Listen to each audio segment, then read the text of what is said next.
میں کئی سال کے بعد آیا ہوں۔ بیچ میں آپ کو پتہ ہے کہ کورونا کا بھی زمانہ آیا، لیکن علامہ صاحب سے ٹیلی فون پر بات ہوتی رہتی ہے۔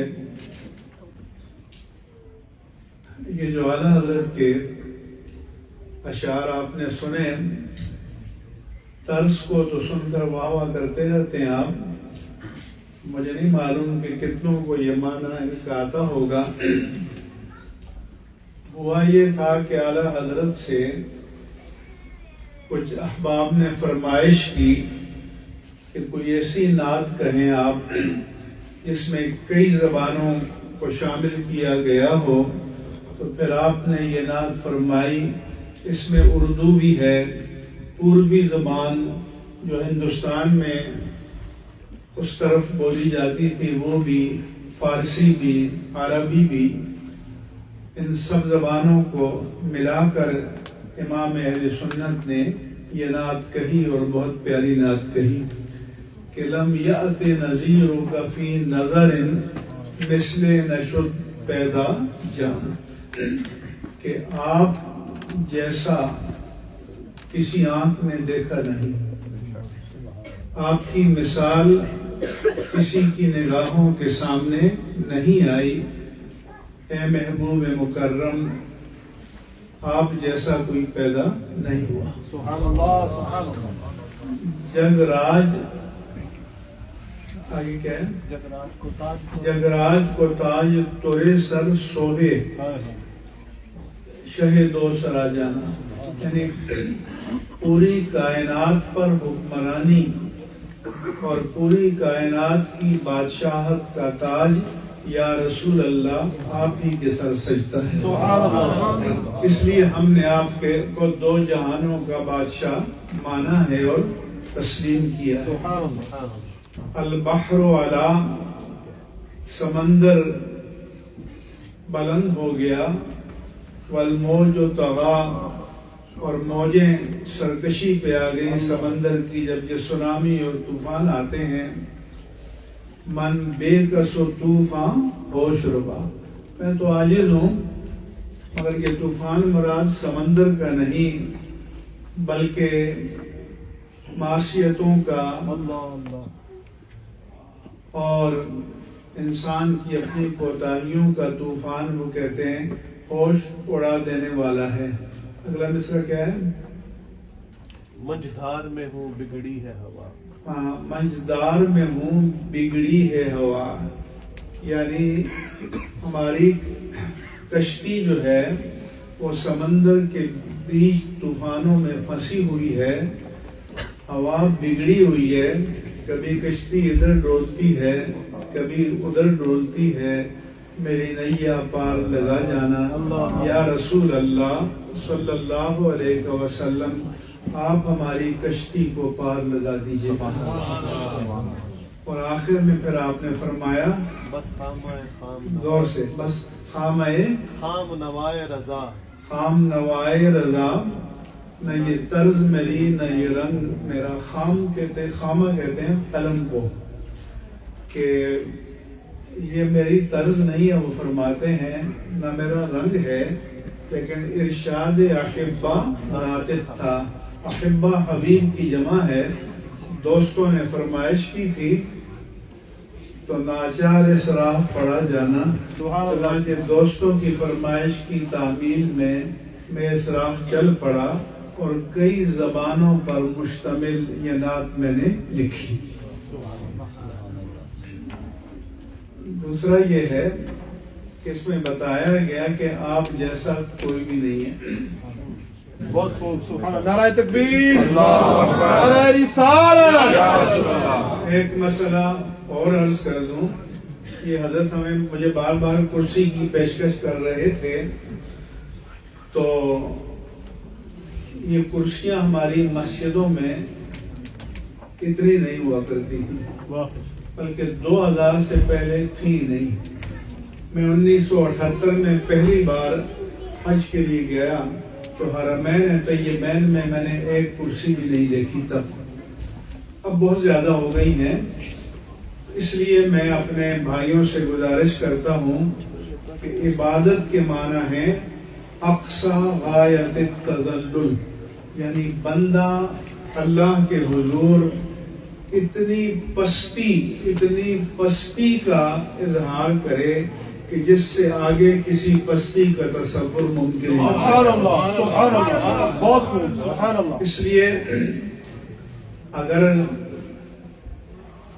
اتحیات کی حالت میں بیٹھ کر نہیں پڑھ سکتے تو آلتی پالتی مار کر بیٹھ جائیں، ٹانگوں کو ایک طرف کر کے بیٹھ جائیں، دوسری طرف کر کے بیٹھ جائیں، جب تک سجدہ کر سکتے. علماء نے کہا کہ اور طرف نہیں تو قبلے کی طرف ٹانگیں کر لیں، اگر گھٹنے ذرا کھڑے ہوں تو وہ بھی کرسی پر بیٹھنے سے بہتر ہے اگر سجدہ کر سکتے ہیں. اور یہ دعا کرتے رہیں کہ یا اللہ جب تک اس جان میں جان ہے، جب تک ہماری سانسیں آ جا رہی ہیں، اس پیشانی کو اپنی بارگاہ میں سجدے سے محروم نہ فرما. ہاں کوئی بالکل ہی مجبور ہو جائے، بالکل ہی معذور ہو جائے تو پھر وہ اللہ تعالیٰ بندوں کے حالات کو جاننے والا ہے. لیکن حتی الامکان جب تک کسی بھی حالت میں، کسی بھی کیفیت میں آپ بیٹھ سکتے ہوں تو کرسی پر بیٹھنے کی بجائے اسے ترجیح دیں. اس کے بعد میں ایک تو یہ گزارش کر دوں کہ بہت سے ہمارے دوست کہتے ہیں کہ یہ میلاد حضور سے تو ثابت نہیں ہے، تو ان سے میری گزارش ہے کہ حضور سے ثابت ہے. کیونکہ حدیث پاک میں ہے کان رسول اللہ صلی اللہ علیہ وسلم یصوم یوم الاثنین، کہ رسول اللہ صلی اللہ علیہ وآلہ وسلم ہر پیر کو روزہ رکھا کرتے تھے. The Prophet صلی اللہ علیہ وآلہ وسلم used to be fasting every Monday. ہر پیر کو رکھتے تھے. فَسُئِلَ عَنْ صَوْمِ يَوْمِ الْاِثْنَانِ. The companion of the Prophet asked him, Ya Rasulullah صلی اللہ علیہ وسلم, why do you fast every Monday? آپ ہر پیر کو روزہ کیوں رکھتے ہیں؟ یہ صحیح مسلم کی حدیث ہے. آپ نے فرمایا کہ ذَلِكَ يَوْمٌ وُلِدتُّ فِيهِ. میں ہر پیر کو روزہ اس لیے رکھتا ہوں کہ یہ میرے میلاد کا دن ہے. وَفِيهِ بُعِثْتُ. اور اس لیے رکھتا ہوں کہ اس میں میری نبوت کا ڈکلیریشن جاری ہوا، اس کو بعثت کہتے ہیں. اور انزل علیہ، یا مجھ پر پہلی بار وحی ربانی نازل کی گئی.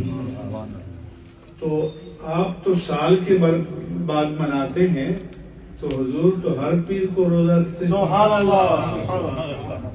اپنی ولادت باسعادت کے تشکر کے طور پر، شکرانے کے طور پر.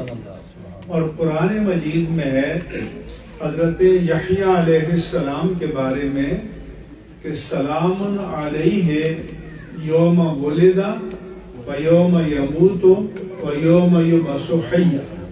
اللہ فرماتا ہے کہ سلام ہو حضرت یحییٰ پر جس دن وہ پیدا ہوئے اور جس دن ان کا وصال ہوگا اور جس دن دوبارہ انہیں قیامت میں زندہ اٹھایا جائے گا.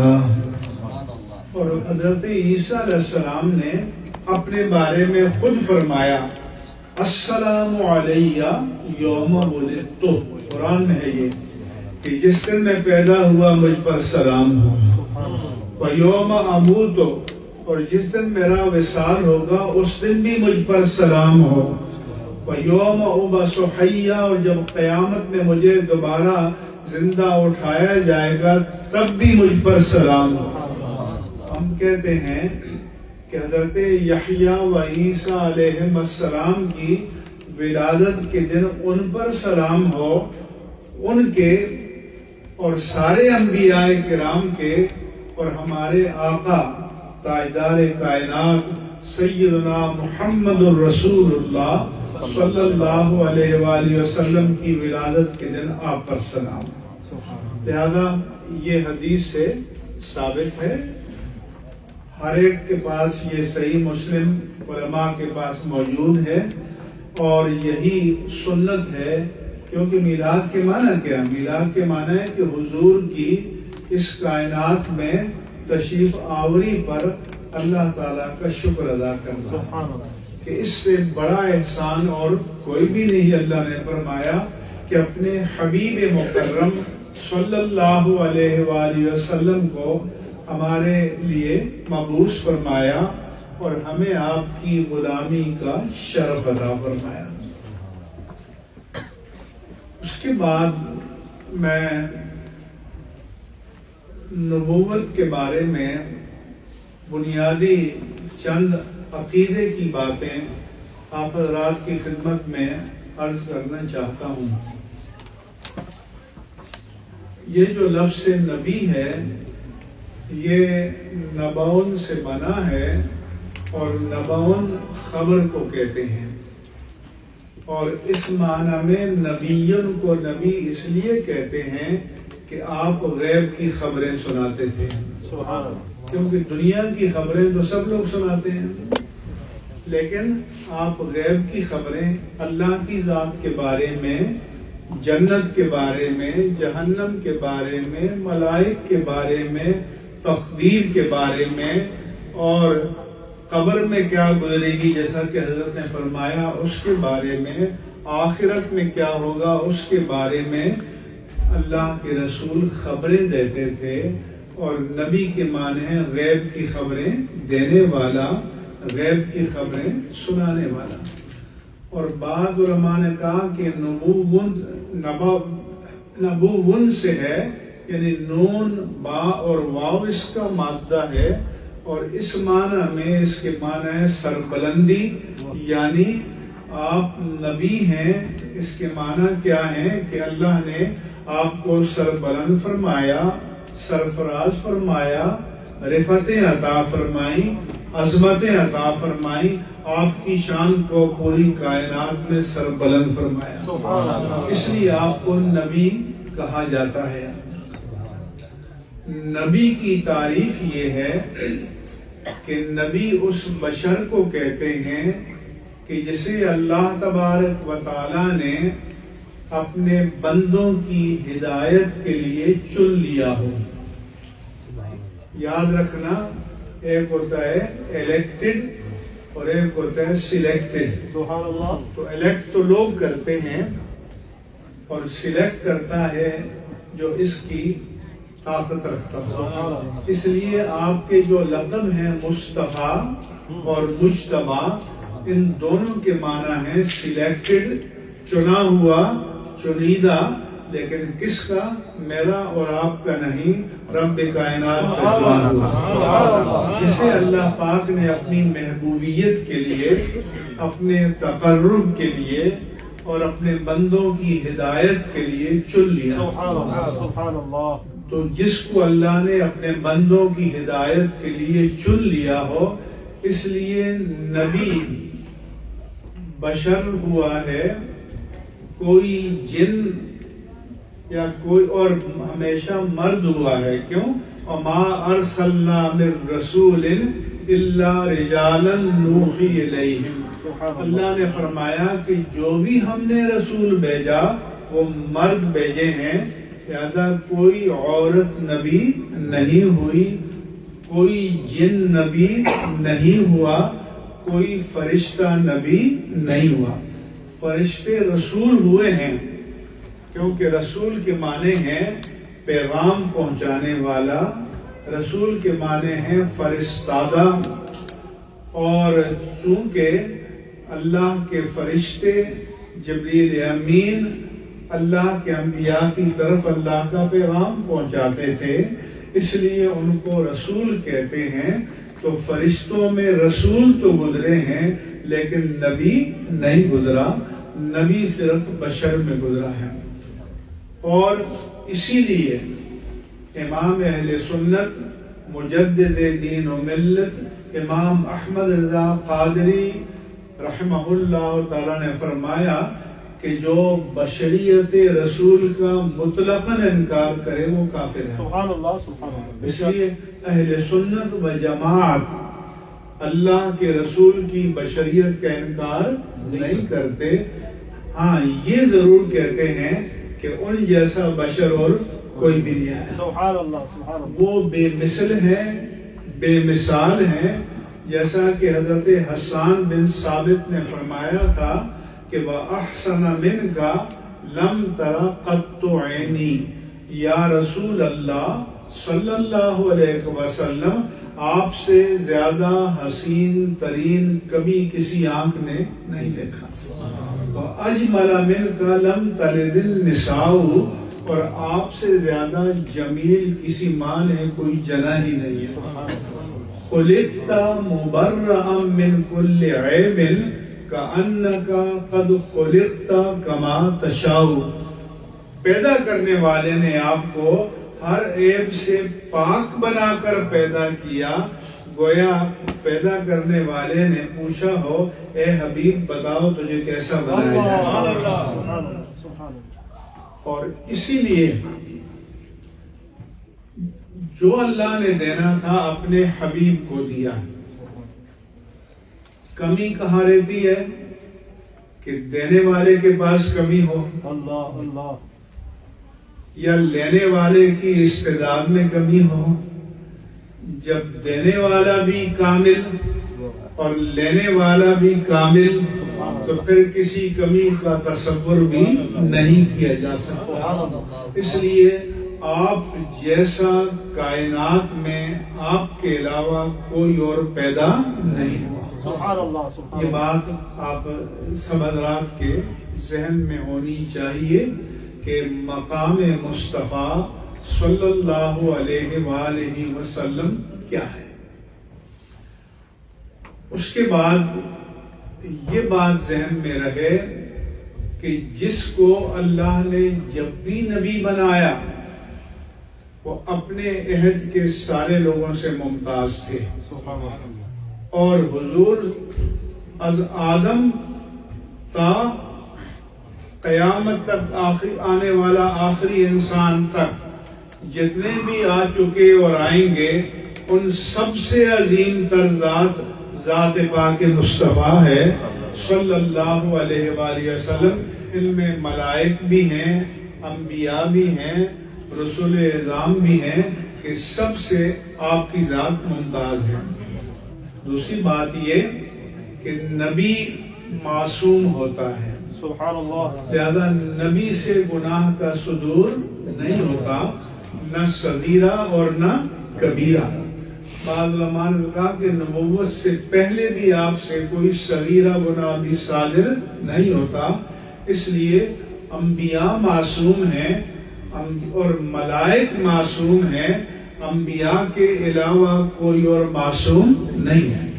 چاہے کتنا ہی بڑا مرتبہ ہو، کتنا ہی بڑا مقام ہو، لیکن عصمت خاصہ نبوت ہے. اور نبی کے علاوہ انسانوں میں کوئی اور معصوم نہیں ہے.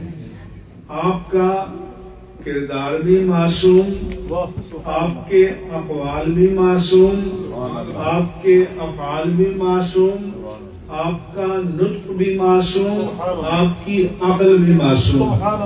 اس بنا کہ ما ينطق عن الهوى ان هو الا وحی یوحى، کہ وہ آپ اپنی خواہش سے کوئی بات نہیں کہتے، آپ وہی بات کہتے ہیں جو اللہ کی طرف سے آپ کو وحی کی جاتی ہے. اس لیے نبی کا کوئی مثل، کوئی مثیل، کوئی مثال، کوئی نظیر نہیں ہو سکتا، نہ کبھی ہوا ہے اور نہ کبھی ہوگا. محمد علی ظہور نے کہا تھا نا کہ سونا کوئی لبڑا نہیں تیری مثال دا، کہ آپ جیسا کوئی کبھی نہ آیا ہے اور نہ کبھی آئے گا اور نہ آ سکتا ہے. کیونکہ جس کو اللہ تبارک و تعالی اپنا محبوب بنا لے اس سے زیادہ حسین، اس سے زیادہ جمیل، اس سے زیادہ باکمال کوئی ہو ہی نہیں سکتا۔ اس کے بعد نبی چونکہ بشر ہوتا ہے اور بشری احوال آپ پر طاری ہوتے ہیں اور وہ مقام نبوت کے منافی نہیں ہے۔ مثلا نبی سوتے ہیں، جاگتے ہیں، کھاتے ہیں، پیتے ہیں۔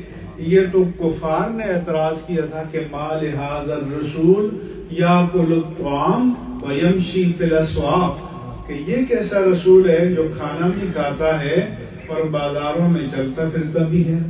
ان کا خیال یہ تھا کہ نبی کو ان چیزوں سے مبرہ ہونا چاہیے۔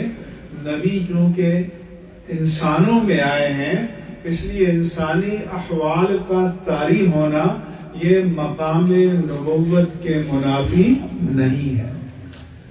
بیمار ہونا بھی مقام نبوت کے منافی نہیں ہے۔ ہمارے شیخ الحدیث علامہ غلام رسول سعیدی رحمہ اللہ تعالی فرمایا کرتے تھے کہ ہم اس لیے کھاتے ہیں کہ ہم کھائے بغیر پیے بغیر زندہ نہیں رہ سکتے، اور اللہ کے حبیب اس لیے کھاتے تھے اور پیتے تھے کہ لوگوں کو کھانے اور پینے کا سلیقہ آ جائے۔ چنانچہ حدیث پاک میں ہے کہ حضور انور صلی اللہ علیہ وآلہ وسلم نے صوم وصال رکھا۔ صوم وصال کے معنی کنٹینیوس فاسٹنگ، کہ یعنی کہ رات کو روزہ کھولا، سحری کر لی، کوئی نہیں افطار، کوئی سحری نہیں، مسلسل روزہ رکھا۔ تو بعض صحابہ کرام نے آپ کی دیکھا دیکھی صوم وصال رکھا، مگر جب دوسرا دن آیا، تیسرا دن آیا تو بے ہوش ہو کر گرنے لگے۔ حضور نے پوچھا ان کو کیا ہو گیا؟ صحابہ نے عرض کی انہوں نے یوم وصال رکھا ہے۔ میرے آقا و مولا صلی اللہ علیہ وآلہ وسلم نے پوچھا کہ کیوں رکھا ہے؟ صحابہ نے عرض کی انکا تواصل یا رسول اللہ، یا رسول اللہ صلی اللہ علیہ وسلم، آپ جو صوم وصال رکھتے ہیں، آپ نے فرمایا کہ ایکم مثلی ابیت عند ربی یطعمنی و یسقینی، تم میں سے کون مجھ جیسا ہو سکتا ہے؟ میں اپنے رب کے پاس رات گزارتا ہوں، مجھے کھلاتا بھی ہے اور پلاتا بھی ہے۔ اس لیے نبی کا مثل اور نبی کا شبیہ کوئی نہیں ہو سکتا۔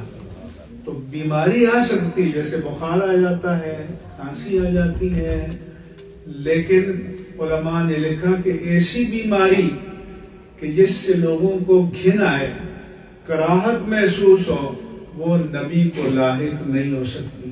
جیسے جذام یا کوڑ کا مرض جس کو لیپریسی کہتے ہیں، برس کا مرض یا اسکن ڈیزیز کہ پھوڑے پھنسیاں نکل آتے ہیں، پیپ پڑ جاتی ہے، اس طرح کی کوئی بیماری کسی بھی نبی کو لاحق نہیں ہو سکتی۔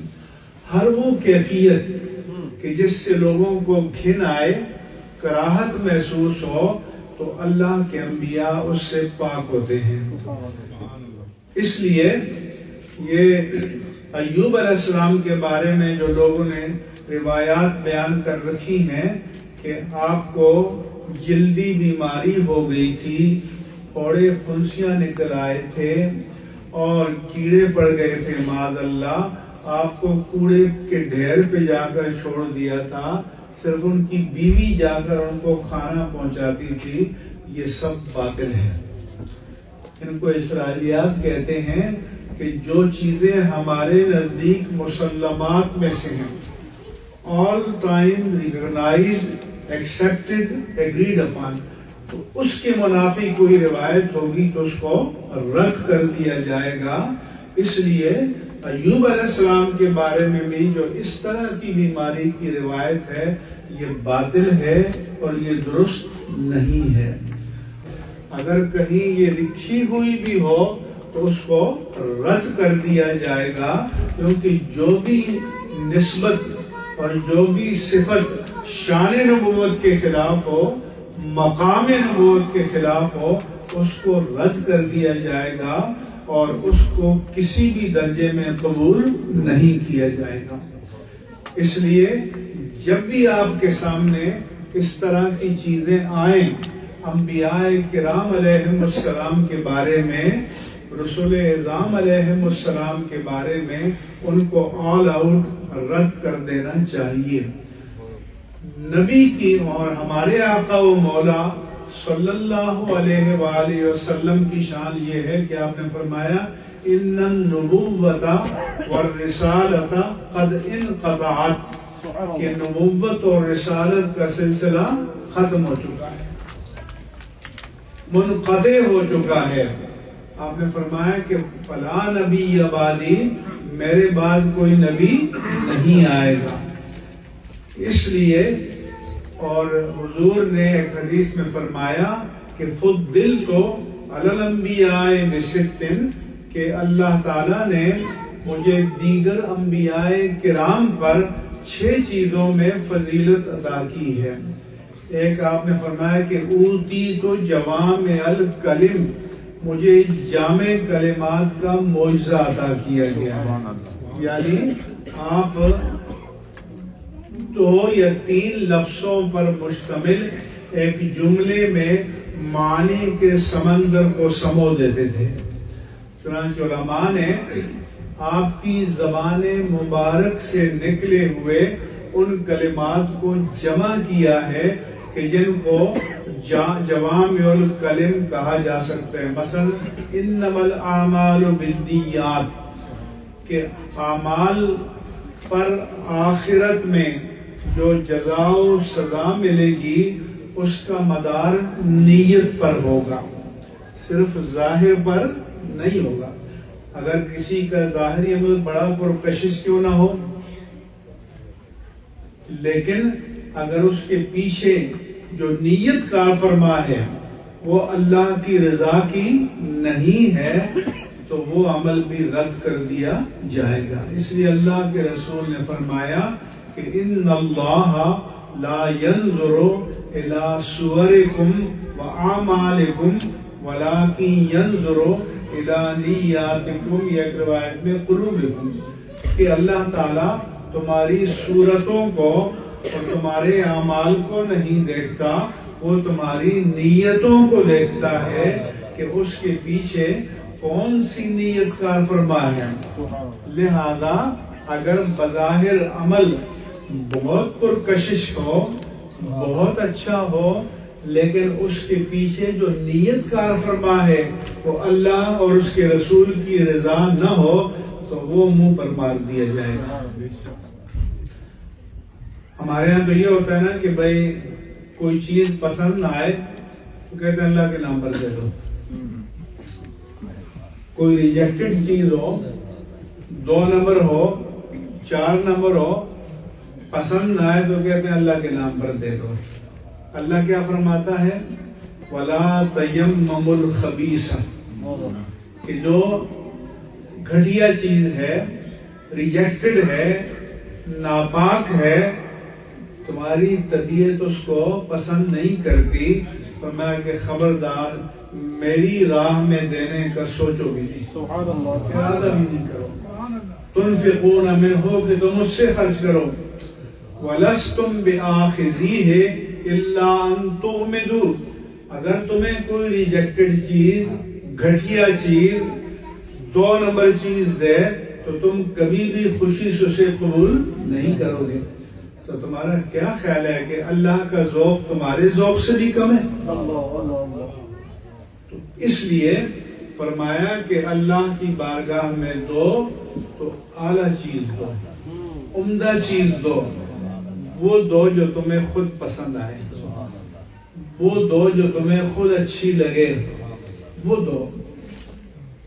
یہاں تک کہ فرمایا کہ من تعلم علما یبتغى به وجه اللہ لعرض من الدنیا لم یرح رائحۃ الجنہ، جو دین کا علم اپنی دنیا سجانے کے لیے، بسانے کے لیے حاصل کرے، وہ علم کہ جسے صرف اور صرف اللہ کی رضا کے لیے حاصل کرنا چاہیے تو وہ جنت کی خوشبو بھی نہیں سونگے گا۔ اب آپ بظاہر دیکھیں کہ دین کا علم ہے، لیکن اگر نیت خالص نہیں ہے تو وہ بھی منہ پر مار دیا جائے گا۔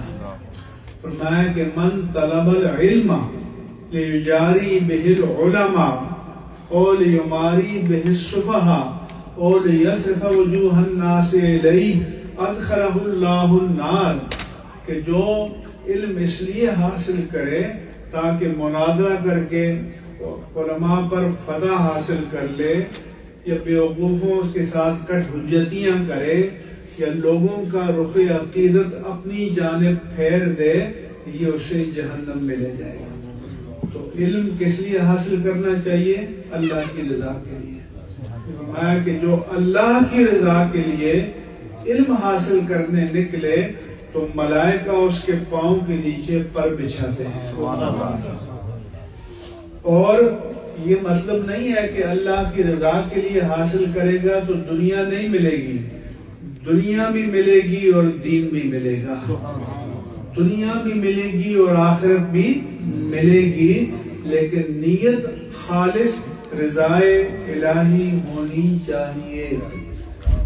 اور اس لیے حضور نے فرمایا کہ انما الاعمال بالنیات، کہ اللہ کی بارگاہ میں جب اعمال پر جزا و سزا کا مرحلہ آئے گا تو یہ دیکھا جائے گا کہ اس کے پیچھے کون سی نیت کار فرما تھی۔ اگر یہ تھی کہ لوگ واہ واہ کریں کہ بڑا سخی ہے، بڑا داتا ہے، بڑا بخشش کرنے والا ہے، اس لیے ایک حدیث میں فرمایا کہ قیامت میں سب سے پہلے جن دو کو کے لیے جہنم کی ڈگری صادر ہوگی وہ ایک قاری قرآن ہوگا اور ایک بڑا سخی ہوگا۔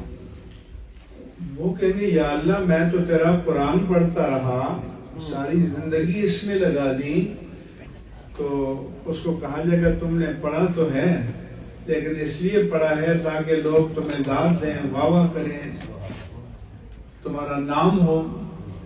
اور پیسہ خرچ کرنے والا کہے گا کہ میں نے تو بڑا پیسہ خرچ کیا، تو اس کو کہا جائے گا تم نے کیا تو ہے، تو اس لیے کیا کہ لوگ تمہیں داتا کہیں، بڑا سخی کہیں، بڑا جواد کہیں، تو دنیا میں کہہ دیا گیا، فنش، اب کچھ بھی نہیں ہے۔ اس لیے ہمیشہ نیت خالص ہونی چاہیے، ہر عمل چھوٹا ہو یا بڑا ہو، نیت صرف اور صرف رضائے الہی ہونا چاہیے، اللہ کی رضا کے لیے اور اس کے رسول کی رضا کے لیے بندے مومن کو کام کرنا چاہیے۔ نماز ہے، روزہ ہے، زکوٰۃ ہے، حج ہے، بندوں کی خدمت کے کام ہیں، رفائی کام ہیں، بلکہ ایک حدیث میں ہے ترمذی شریف میں کہ پوچھا گیا اللہ کے رسول سے سب سے پاورفل چیز کیا ہے؟ فرمایا پہاڑ، کیونکہ قرآن میں ہے کہ وَجَعَلْنَا الْجِبَالَ أَوْتَادًا، ہم نے پہاڑوں کو کینوں کی طرح زمین میں گاڑ دیا ہے، اس لیے زمین ڈس بیلنس نہیں ہوتی۔ وَالْجِبَالَ أَرْسَاهَا، یہ جو شپ آ کر آپ کی ساحل پہ ٹھہرتے ہیں سمندر میں تو لنگر کے ساتھ باندھا جاتا ہے تاکہ پانی اس کو بہا کر نہ لے جائے۔ فرمایا کہ پہاڑوں کو زمین میں لنگر کی طرح گاڑ دیا، اس لیے زمین میں قرار ہے، سکون ہے، ہم رہتے ہیں، چلتے پھرتے ہیں۔ تو فرمایا کہ پہاڑ بڑے طاقتور ہیں۔ پوچھا پہاڑ سے بھی کوئی طاقتور چیز ہے؟ حضور نے فرمایا کہ لوہا، آپ کو پتہ ہے کہ لوہے سے وہ آلات بنائے جاتے ہیں جو پہاڑوں کو بھی کھود کے رکھ دیتے ہیں۔ پوچھا یا رسول اللہ لوہے سے بھی کوئی طاقتور چیز ہے؟ فرمایا آگ، کہ آگ میں لوہا بھی پگھل جاتا ہے۔ پوچھا یا رسول اللہ آگ سے بھی کوئی طاقتور چیز ہے؟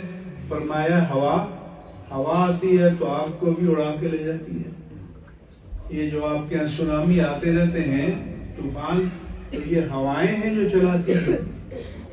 اور یہ موجیں آ کر سائلوں سے ٹکراتی ہیں، پھر پیچھے یا رسول اللہ صلی اللہ علیہ وسلم کیا ہوا سے بھی کوئی طاقتور چیز ہے؟ فرمایا ہاں، وہ صدقہ جو بندے مومن دے اور بائیں ہاتھ کو پتہ نہ چلے کہ دائیں ہاتھ نے کیا دیا۔ سبحان اللہ، اندازہ ہے معمولی نیکی ہے،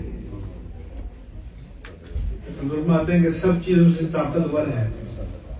اگر اخلاص کے ساتھ کرو گے تو کیا پتہ پہاڑ جیسے گناہ بھی دھل جائیں، معاف ہو جائیں۔ تو اخلاص، للہیت، رضا الہی، یہ اصل چیز ہے کہ جس کی بنیاد پر آخرت میں اللہ تبارک و تعالی جزا دے گا، انعام دے گا، اجر عطا فرمائے گا۔ اللہ تعالیٰ اعمال کی مقدار کو نہیں دیکھتا، معیار کو دیکھتا ہے، اور اس کا فیصلہ کہاں ہوتا ہے؟ حدیث پاک میں ہے کہ حضور سے پوچھا گیا کہ اگر ہم یہ جاننا چاہیں کہ ہم مومن ہیں یا نہیں ہیں تو کیسے جانیں؟ تو انہیں فرمایا کہ کسی لیبارٹری میں چلے جاؤ، وہاں تمہارا ٹیسٹ ہو جائے گا، رپورٹ میں آ جائے گا کہ ایمان ہے یا نہیں۔ فرمایا استفتے قلبک، اپنے آپ کو اپنے ضمیر کی عدالت میں پیش کرو، اپنے دل سے پوچھو، اذا ساعتک سیئتک وسرتک حسنتک فانت مومن، اگر تم سے گناہ سرزد ہو جائے تو دل میں چبھن محسوس ہو، کڑن محسوس ہو، ندامت محسوس ہو، پشیمان ہو جاؤ، اور جب تم نیکی کرو تو قلب کو سرور ملے، روح کو راحت ملے، تو سمجھ لو کہ تم مومن ہو، تمہاری ٹیسٹنگ مشین کام کر رہی ہے۔ لیکن اگر برائی پر دل میں کڑھن محسوس نہ ہو، چبھن محسوس نہ ہو، اچھائی پر راحت محسوس نہ ہو، تو پھر سمجھو کہ ضمیر تمہارا مر چکا ہے۔ اب یہ ضمیر کیا ہے؟